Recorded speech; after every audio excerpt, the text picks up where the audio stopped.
my dear student, a very good morning. Welcome to OSS Education. Okay, तो हम लोगों ने जो nuclear physics and radio activity वाला जो चैप्टर स्टार्ट किया था, जिसके हमारे 2 लेक्चर ऑलरेडी हो चुके हैं और आज का हमारा 3rd लेक्चर है। ठीक है, अभी तक हम सिर्फ बात कर रहे हैं न्यूक्लियर फिजिक्स की, लेकिन अगर आप इसका हेडिंग देख रहे हैं तो आपको समझ में आ रहा है कि दोनों का कॉम्बिनेशन है। एक है न्यूक्लियर फिजिक्स एंड सेकेंड है रेडियो एक्टिविटी। ठीक है, तो हम जल्द ही रेडियो एक्टिविटी पे आने वाले हैं। आज हमारा न्यूक्लियर फिजिक्स के बारे में जो हम पढ़ने वाले हैं उसका आज का हमारा 3rd लेक्चर है और यहाँ पे हम न्यूक्लियर फिजिक्स की पूरी स्टडी कर लेंगे। आफ्टर दैट आने वाले जो हमारे लेक्चर है सेम चैप्टर के, वो रहेंगे रेडियो एक्टिविटी पे। ओके स्टूडेंट, तो let's start our lecture. Okay, copy pen निकालो एंड नोट डाउन करना स्टार्ट कर दो। तो चलो फिर, हमने प्रीवियस में क्या देखा था? हमने देखा था मास डिफेक्ट। मास में कुछ तो भी डिफेक्ट आ रहा है, और वो डिफेक्ट क्या था? हमने यहाँ पे जो एक फॉर्मूला लिखा था, मैंने इसको नाम दिया था थेरोटिकल फॉर्मूला। ठीक है, देन हमने जब प्रैक्टिकली इसका कैलकुलेशन किया था तो हमको ये दिखाई दिया था कि दोनों में वेरिएशंस आ रहे हैं, जबकि ऐसा नहीं होना चाहिए, है ना, क्योंकि जो थ्योरी लिखी जाती है उसके बेस पे ही तो हम प्रैक्टिकल परफॉर्म करते हैं। तो हमारी practical value and theoretical value तो सेम आनी चाहिए। लेकिन यहाँ पे हमको क्या दिखा?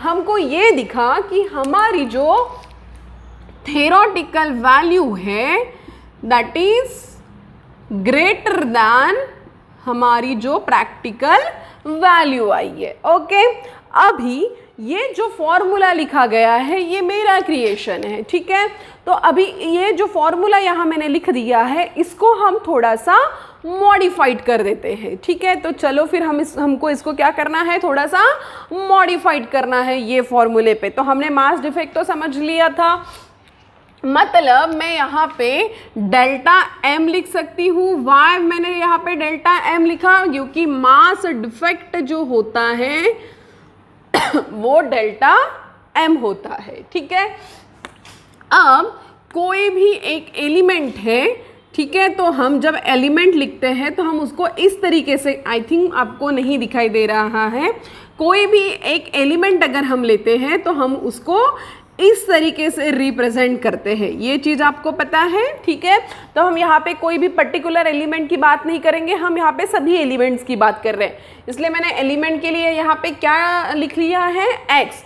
देन जो हमारा फॉर्मूला है हम उसको एज इट इज लिख देते हैं कि z is the atomic mass of proton. How many protons are present here? ठीक है, दैट इज z। प्लस अगर हमको n निकालना है, नंबर ऑफ न्यूट्रॉन्स हमको अगर निकालना है, तो हम नंबर ऑफ न्यूट्रॉन्स को कैसे लिखते हैं?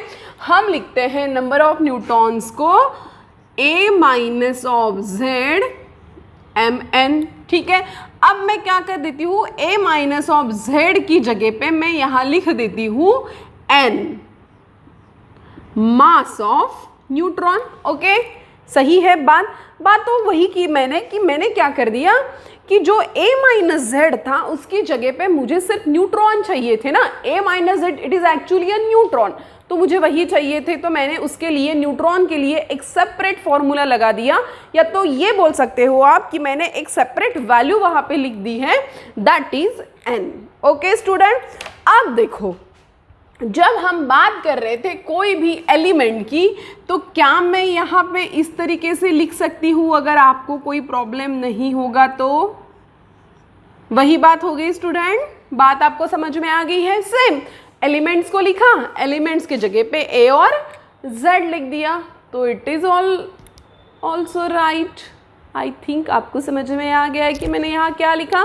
बस मैंने ये जो फॉर्मूला है उसको थोड़ा सा रीअरेंज करके लिख दिया है, सेम वही टर्म आ गई है। ओके, अब इस टर्म को हम और थोड़ा सा मॉडिफाइड करके लिखते हैं, है ना। तो ये जो टर्म है इसको हम और छोटा थोड़ा सा बना देते हैं।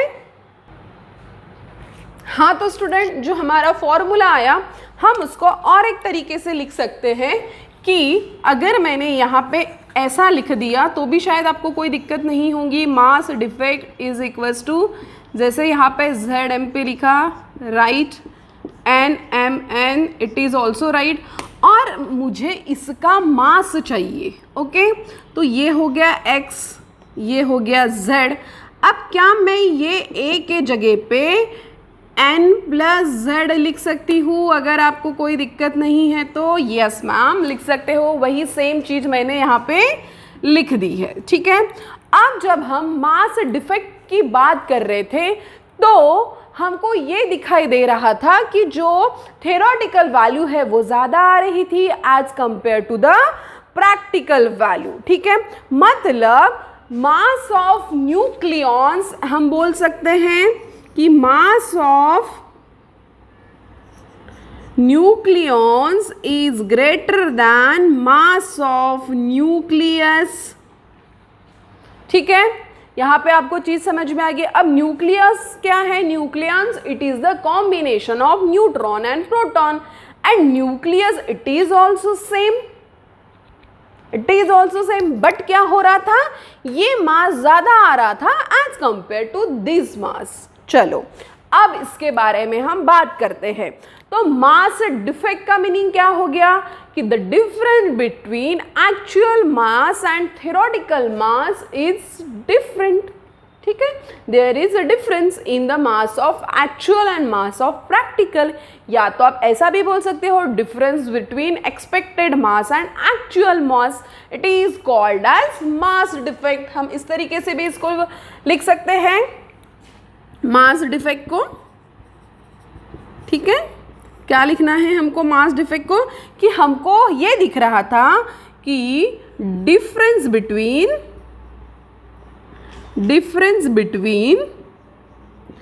एक्सपेक्टेड मास एंड एक्चुअल मास, ठीक है। Actual mass called delta M, that is mass defect. चलो अब देखो स्टूडेंट, अब हमने बाइंडिंग एनर्जी की बात की थी, ठीक है। बाइंडिंग एनर्जी की जब हम बात कर रहे थे तो हमने ये देखा कि बाइंडिंग एनर्जी और मास डिफेक्ट का कोई तो रिलेशन है। और जब बाइंडिंग एनर्जी के पहले हमने एक एनर्जी की बात की थी जिसका फॉर्मूला हमारे पास आया था, जो आइंस्टाइन का इक्वेशन था, दैट इज E=mc²। और अगर मैं बाइंडिंग एनर्जी की बात कर रही हूँ, अगर मैं बाइंडिंग एनर्जी की बात कर रही हूँ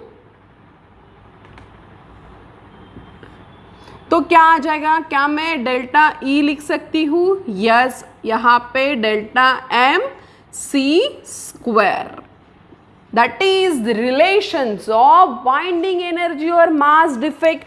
उसके पहले जब हमने E=mc² लिखा था तब मैंने एक चीज समझ के दी थी आप लोगों को कि एनर्जी और मास का क्या रिलेशन है। जब एक बॉल था, बॉल हमने यहाँ से फेंका दूसरे इंसान के पास, तो एनर्जी तो लगी लेकिन एनर्जी के साथ मास का भी ट्रांसफॉर्मेशन हो गया।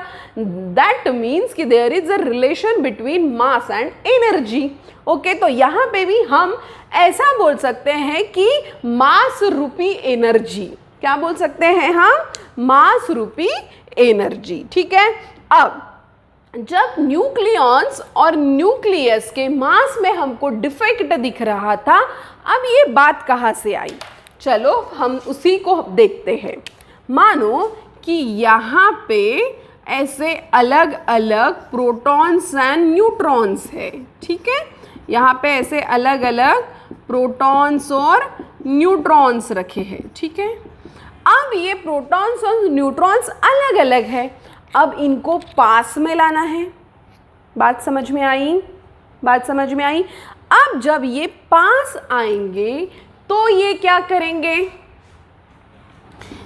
इनको एक न्यूक्लियस के अंदर आ जाना है पास में। तो ये क्या करेंगे? एनर्जी को रिलीज करेंगे या एनर्जी को गेन करेंगे? एक चीज आप मुझे बता दो, क्या होगा इसमें? तो क्या होगा कि ये जो है ये अलग अलग थे, और जब ये पास आए तो इन्होंने कुछ तो भी रिलीज किया। बात समझ में आई?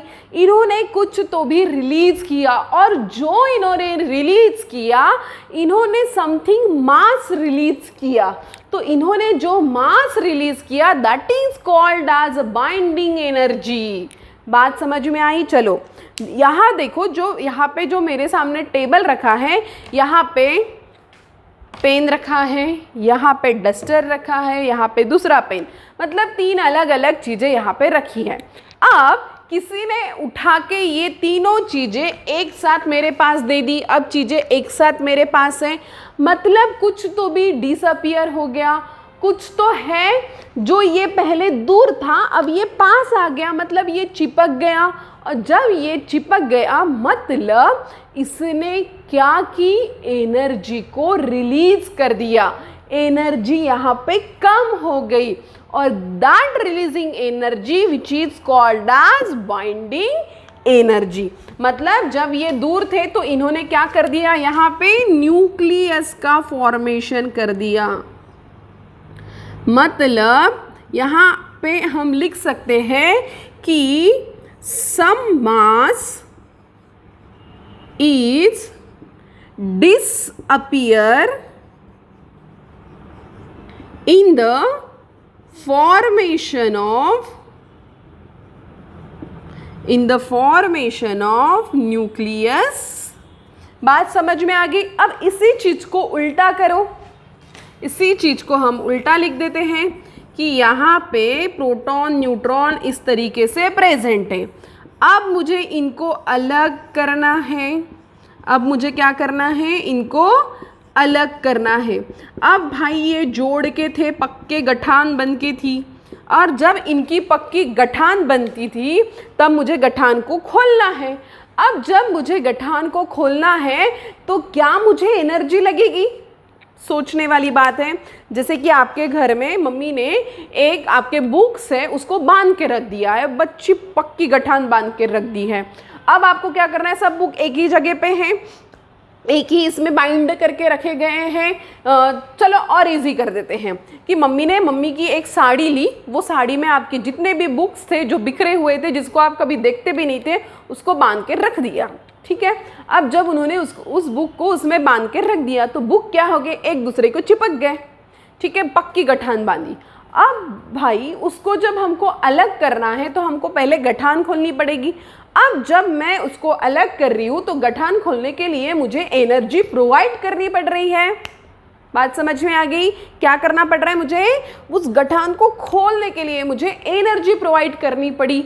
मतलब जब जो ये होते हैं पार्टिकल्स होते हैं, जब वो अलग होते हैं और उनको हमको पास में लाना है, बात समझे, जब वो अलग होते हैं उनको हमको पास में लाना है तो वो क्या करते हैं, अपना मास छोड़ देते हैं, अपनी एनर्जी को रिलीज करते हैं। और सेम जब वो पास में होते हैं और हमको उनको दूर करना है तो वो क्या करते हैं, उनको एनर्जी की ज़रूरत पड़ती है। उनको क्या पड़ता है, एनर्जी की ज़रूरत पड़ती है, और इसी को कहा गया है बाइंडिंग एनर्जी।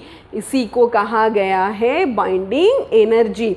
मतलब the energy must be added to the formation of nucleus which is called as binding energy, which is called as binding energy. तो अभी आपको चीज़ें क्लियर होगी, समझ में आ गया आपको बाइंडिंग एनर्जी क्या है। अब क्या यहाँ पे जो फॉर्मूला है इसका हम यूज कर सकते हैं, चलो लिख देते हैं। मतलब delta E is equals to delta M C square हम लिख सकते हैं। ये देखो कुछ इस तरीके से दिख रहा है फॉर्मूला। मतलब binding energy is equals to mass defect of C square. इसलिए तो भाई आइंस्टाइन ने ये वाला इक्वेशन बताया था, क्योंकि उसको पता था कि यहाँ पे ज़रूरत पड़ने वाली है न्यूक्लियस को। आ गया?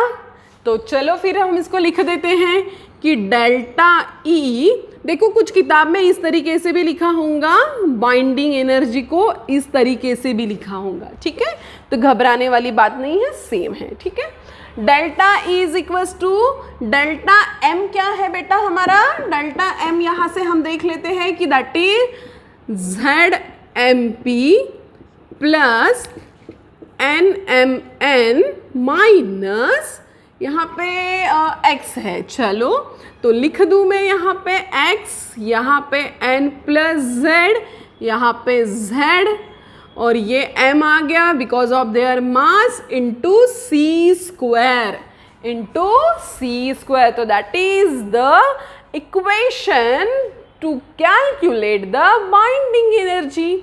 तो चीज़ें आपको यहाँ पे क्लियर हो गई, आपको ये चीज़ पूरी समझ में आ गई कि what is the relations of binding energy और मास डिफेक्ट। तो यहाँ पे नोट डाउन कर लो, हम आगे बढ़ते हैं।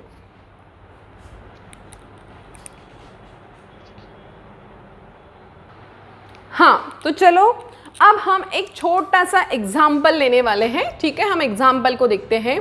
हमको क्या करना है स्टूडेंट, हमको मास डिफेक्ट कैलकुलेट कर, सॉरी हमको बाइंडिंग एनर्जी कैलकुलेट करना है फॉर 1 AMU, ठीक है, जिसका मास डिफेक्ट 1 AMU है, ठीक है। कैलकुलेट बाइंडिंग एनर्जी, ठीक है, calculate binding energy with mass defect 1 AMU, ठीक है। 1 AMU की बात हमने ऑलरेडी कर ली थी। अब जब हम बाइंडिंग एनर्जी कैलकुलेट कर रहे हैं तो delta E is equals to delta M C square, ठीक है। अब आपको पता है 1 AMU is equals to how much, 1.67 into 10 की पावर माइनस 27 kg। दिख रहा है आपको? मुझे एक बार चेक कर लेने दो कि आपको दिख रहा है क्या। हाँ यस, 1.67 इंटू 10 की पावर माइनस 27 kg, ठीक है।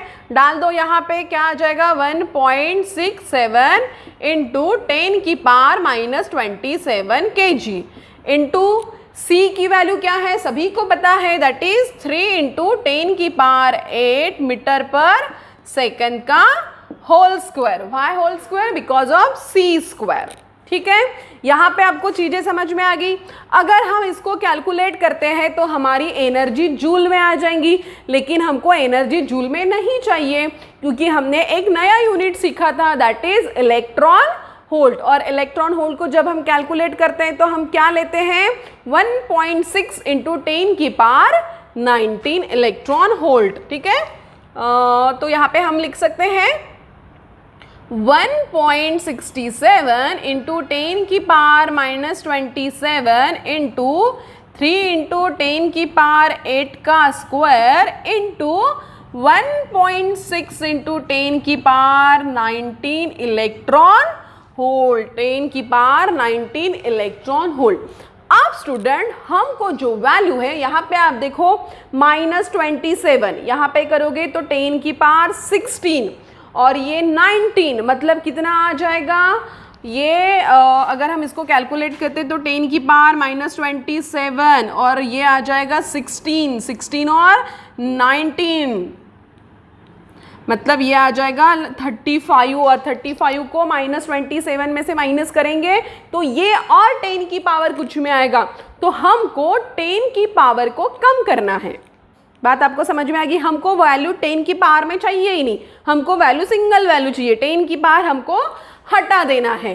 तो जब हमको 10 की पावर को हटा देना है तो हमको यहाँ पे मेगा इलेक्ट्रॉन वोल्ट का यूनिट लेना पड़ेगा। अब स्टूडेंट देखो, हर साइंटिस्ट था, हर साइंटिस्ट की अपनी एक इन्वेंशंस थी, तो उसी तरीके से वो अपना एक इन्वेंटेड यूनिट भी लाते थे। जैसे कि हमने ये जब मॉडर्न फिजिक्स स्टार्ट किया था तो हमारी सबसे पहले डील हुई थी इलेक्ट्रॉन वोल्ट के लिए। तो सेम देन और साइंटिस्ट जब आगे बढ़ते गए तो उन्होंने और ज़्यादा इन्वेंशंस लाते गए। तो अब उन्होंने लाया मेगा इलेक्ट्रॉन वोल्ट। अब जब उन्होंने मेगा इलेक्ट्रॉन वोल्ट लाया तो ये जो है ये 1.67 इंटू 10 की पावर माइनस 20, ये भी ऐसा ही रह गया, 3 इंटू 10 की पावर 8 का स्क्वायर इंटू 1.6 इंटू 10 की पावर 19 इंटू 10 की power minus 6 mega electron volt. मतलब यहाँ पे जब हम ये पूरा कैलकुलेशंस करेंगे तो हमारी जो वैल्यू है वो आ जाएगी 931.5 मेगा इलेक्ट्रॉन होल्ड। किसकी? बाइंडिंग एनर्जी की। कितनी आएंगी? 931.5 मेगा इलेक्ट्रॉन होल्ड। मतलब अब देखो, अगर आपको डायरेक्ट बाइंडिंग एनर्जी कैलकुलेट करना है तो आप क्या लोगे? आप लोगे डेल्टा एम की जो आपकी वैल्यू आ जाएगी तो आप उसको लोगे 931.5। आप उसको क्या लोगे? 931.5। आपको बस इतनी वैल्यू को ले लेना है और उसको कैलकुलेट कर लेना है। लेकिन अब देखो, अब पते की बात ये है कि that is only for 1 AMU, 1 atomic mass unit. समझ में आ गया? अब जब आप 2 के लिए करोगे, 2 AMU के लिए, तो आपको यहाँ पे क्या करना पड़ेगा? 2 से मल्टीप्लाई करना पड़ेगा। जब आप 3 AMU के लिए निकालोगे तो आपको क्या करना पड़ेगा? यहाँ पे 3 से उसको मल्टीप्लाई कर लेना पड़ेगा। तो आप ये फट से नोट डाउन कर लो और हमको आगे बढ़ना है बिल्कुल। चलो फिर फट से नोट डाउन कर लो एक बार। हाँ तो स्टूडेंट, अभी हम जो नेक्स्ट टॉपिक देखने वाले हैं that is a stability of nucleus. अब न्यूक्लियस को स्टेबल होने के लिए कुछ लगेगा। अब न्यूक्लियस जब स्टेबल होता है तो वो कुछ रिलीज करता है, कुछ एनर्जी को रिलीज करता है, या तो कुछ पार्टिकल्स भी वो रिलीज कर सकता है। अब जिसकी बाइंडिंग एनर्जी ज़्यादा, वो जो एलिमेंट्स रहेगा वो ज़्यादा स्टेबल रहेगा। बात समझ में आ गई? जिसकी एनर्जी ज़्यादा वो ज़्यादा स्टेबल रहेगा। अब इसको समझने के लिए एक एग्जाम्पल ले लेते हैं, ठीक है? कि मानो कि यहाँ पे एक X एलिमेंट है जिसकी binding energy 68 mega electron volt है और जिसका न्यूक्लियॉन 60 है। न्यूक्लियॉन मतलब Z+N। और एक सेकंड एलिमेंट है जिसकी binding energy 4 mega electron volt है और जिसका न्यूक्लियॉन 2 है। अब बाइंडिंग एनर्जी का एक रिलेशंस है कि बाइंडिंग एनर्जी पर न्यूक्लियॉन एलिमेंट गेट स्टेबल। ठीक है, चलो अब यहाँ का अगर हम लेते हैं तो क्या हो जाएगा? इस लाइन के हिसाब से ये जो लाइन बोल रही है कि बाइंडिंग एनर्जी पर nucleon, binding energy how much? 8 और देन न्यूक्लियॉन 16, 1/2 दैट इज 0.5। अब which one is more stable, X और Y? कौन सा एलिमेंट ज़्यादा स्टेबल है? और अगर हम इसको कैलकुलेट कर रहे हैं तो 4/2 दैट इज 2। मतलब which one is more? That one is more. मतलब ये जो एलिमेंट है ये कैसा रहेगा? ये एलिमेंट मोर स्टेबल रहेगा। कैसा फॉर्मेशन आया इसका कि ये जो एलिमेंट है, यहाँ पे हमने जो 2 एलिमेंट्स लिखे थे उसमें जो हमारा Y वाला एलिमेंट था विच इज मोर स्टेबल। अगर हम एलिमेंट की बात कर रहे हैं तो एलिमेंट में आयरन Fe, एलिमेंट में Fe दैट इज आयरन, ये जो एलिमेंट है which is more stable, Why it is more stable? क्योंकि Fe जो है जिसका एटॉमिक नंबर 16 है और मास 26 है, तो ये जो है इसका 8.8 mega electron volt binding energy है। तो ये जो एलिमेंट है विच इज मोर स्टेबल। अब स्टूडेंट, जो एलिमेंट जिनकी बाइंडिंग एनर्जी की वैल्यू कम है, अब उनको तो भाई स्टेबल होना है ना, सभी एलिमेंट को स्टेबल होना है न्यूक्लियस में जाके।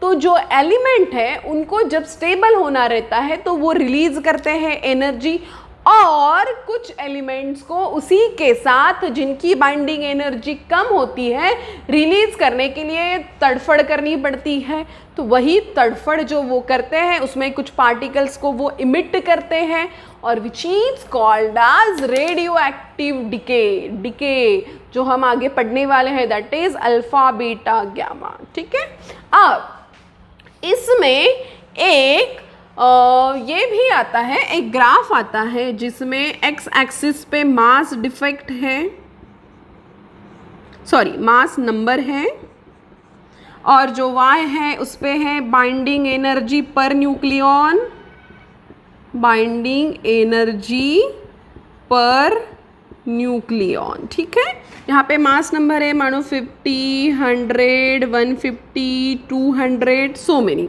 यहाँ पे बाइंडिंग एनर्जी पर न्यूक्लियन 2, 4, 6, 8 और 10। ठीक है, अब 8.8 मेगा इलेक्ट्रॉन वोल्ट सबसे ज़्यादा बाइंडिंग एनर्जी आई है। ठीक है, सबसे ज़्यादा बाइंडिंग एनर्जी आई है और ये एनर्जी जाते जाते इस तरीके से कम हो जाती है।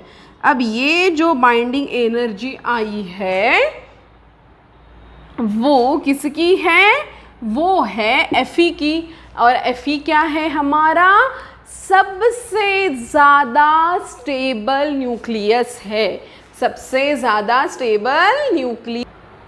हाँ तो स्टूडेंट, हम जो ये ग्राफ देख रहे थे इसमें एक मैंने मिस्टेक कर दी थी कि हमारा जो आयरन है उसका जो Z है वो 26 है और उसका जो A-Z है वो 56 है, इसीलिए ये जो ग्राफ आपको दिख रहा है 56 मतलब यहाँ पे कहीं आएगा, और ये 8.8 मेगा इलेक्ट्रॉन वोल्ट इसकी बाइंडिंग एनर्जी है।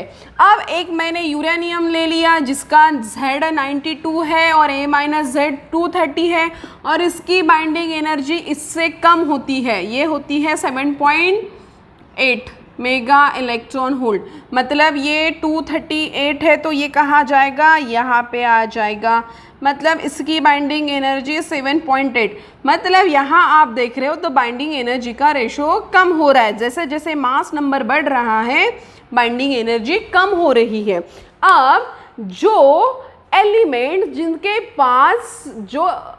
पास बाइंडिंग एनर्जी कम होती है उनको स्टेबल होने के लिए कुछ तो एक्टिविटी करना होती है, और वही एक्टिविटी जो है जो वो तड़ झोड़ करते हैं, फाइटिंग करते हैं, तो that is radio activity DK.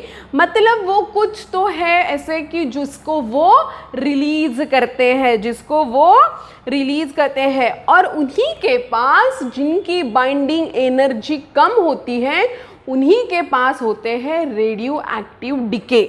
अब उनको बाइंडिंग एनर्जी को बढ़ाना है तो वो क्या करेंगे? उनमें जो रेडियो एक्टिविटी डीके है उनको रिलीज करेंगे, और यही हमको नेक्स्ट लेक्चर में पढ़ना है। ठीक है, तो आज के लिए इतना ही, और फिर से हम कल मिलने वाले हैं रेडियो एक्टिविटी वाला पार्ट लेके। ओके स्टूडेंट, तो चलो बाय, एंजॉय।